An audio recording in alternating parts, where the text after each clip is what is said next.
여러분 안녕하세요. 읽고 쓰고 찍고 홍재합니다. 오늘은 한반도 경제의 재구성, 그 중에서 대일 설득 방안에 대해서 말씀드리겠습니다. 시작하기 전에 잠시 광고가 있겠습니다.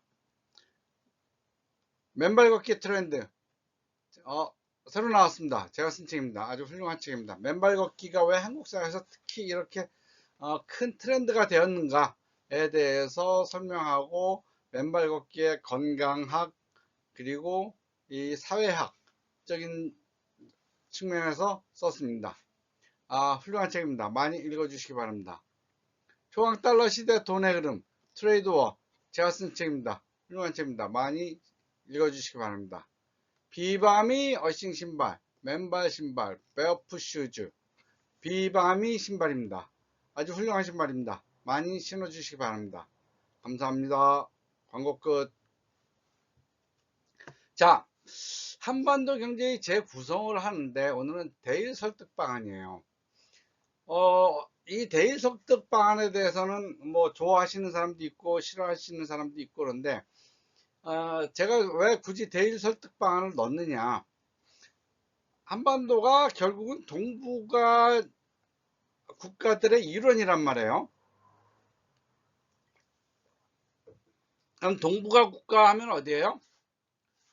북한, 남한, 중국, 일본, 러시아, 이렇죠. 그런데 러시아는 뭐 제3자적인 입장에 있으니까 그렇게 크게 관여는 안 했지만은, 나머지 중국, 미국, 일본, 특히 한중일은 서로 사이도 안 좋고 아주 갈등이 아주 깊은 나라들이잖아요. 근데 이 세 나라 중에 한 나라가 투치면은 또 이게 또 삐끄덕거릴 수가 있거든요. 그렇기 때문에 중국과 일본의 그 협조도 꼭 필요합니다. 그 중에서 오늘은 일본한테, 야, 남한하고 북한이 평화적으로 협력을 하고 통일로 가는 길에 니네도 협력을 해. 그랬으면 좋겠다. 그 대신 니네가 협력을 하면 이러한 반대급부가 있고 니네도 좋을 거야. 남북한이 싸우는 것보다는 협력하면서 경제 발전시키는 게 니네한테도 이로울 거야 라고 설득을 하는 거죠. 자, 그럼 그 설득 방안에는 한반도 경제의 재구성이 단순하게 경제 협력을 넘어서 지역 전체, 동북아 지역 전체의 평화와 안정을 추구하는 그러한 중대한 과제라는 걸 설득하는 거죠. 그리고 일본과의 복잡한 역사적 배경과 현실적인 의구심을 극복하고 경제 협력을 통한 평화 구축에 일본을 적극적으로 참여시키는 겁니다. 그래야지 삐끄덕거리지 않고 오히려 더 시너지 효과를 낼 수 있죠. 그래서 다음은 제가 몇 가지 방안을 만들어 봤습니다. 그래서 한일 양국의 관계 개선과 경제적 협력을 증진시키기 위한 전략적 접근 방법을 이렇게 몇 개 내놔놨습니다.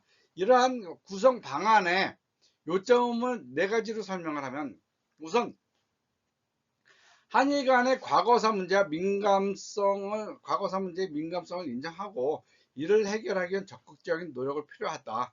예를 들어서 일본 정부와 기업이 납북 일본인에 대해서 공식적인 사과와 함께 금전적인 보상을 요구할 거란 말이에요. 그럼 우리는 거기에 적극적으로 응하면서, 그래, 북한이 이런 잘못을 했어 라고 하면서 그 가족들에게, 물론 그 가족들이 얼만큼 살아계실지 모르겠지만 금전적인 보상을 하고 양국 간의 긴장을 완화하고 상호 신뢰를 구축하는 거죠. 그리고 일본이 했던 한반도에 대한 과거사는 그냥 용서해버리는 거예요. 그래, 니네가 여러 번 사과했고 그것이 진심이었던 아니었던 우리는 사과한 걸로 받아들이겠다. 그리고 그걸로 인해서 더 이상 양국 간의 갈등이 미래의 문제에 해가 되지 않게 그러한 방향으로 가자라고 설득을 하는 거죠. 그 다음은 북한을 개발함으로써 북한이 한반도와 일본의 경제 체제에 들어옴으로써 일본이 갖는 경제적 이익을 명확히 할 수 있는 그런 프로젝트를 추진하는 거죠.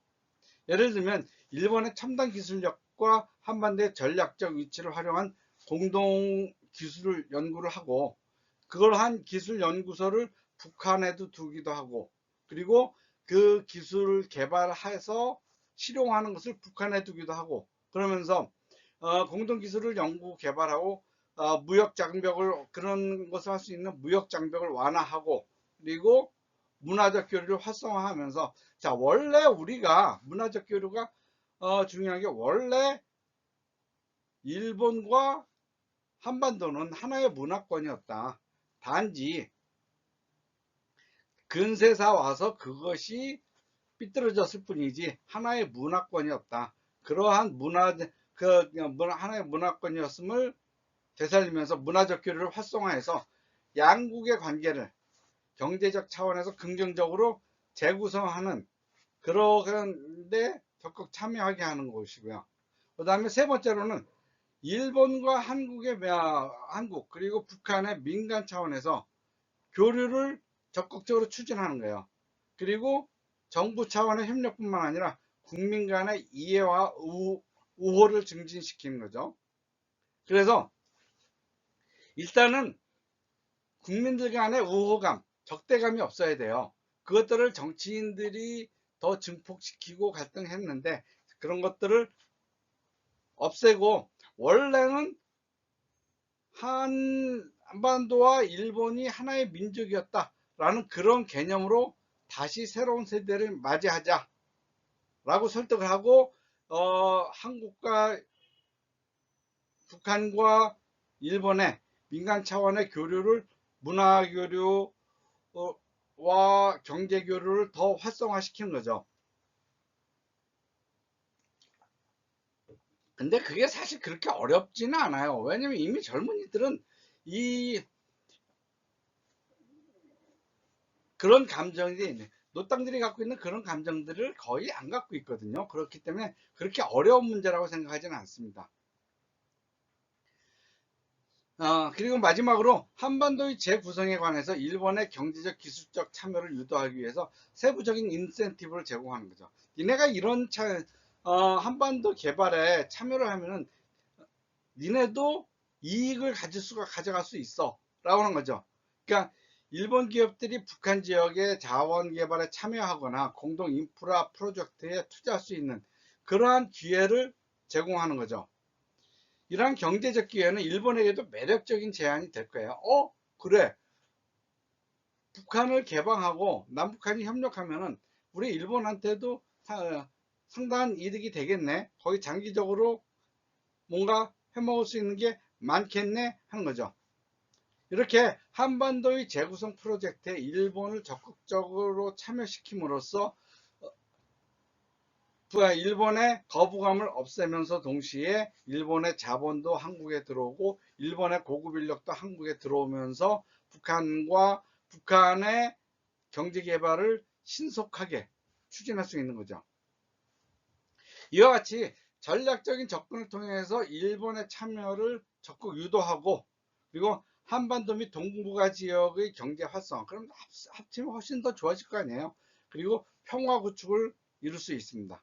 이 과정에서 한일 양국은 과거의 의심과 다툼을 극복하고 상호 협력을 통해서 동북아 지역의 안정과 공동 번영의 장을 새로 열 수 있을 것입니다.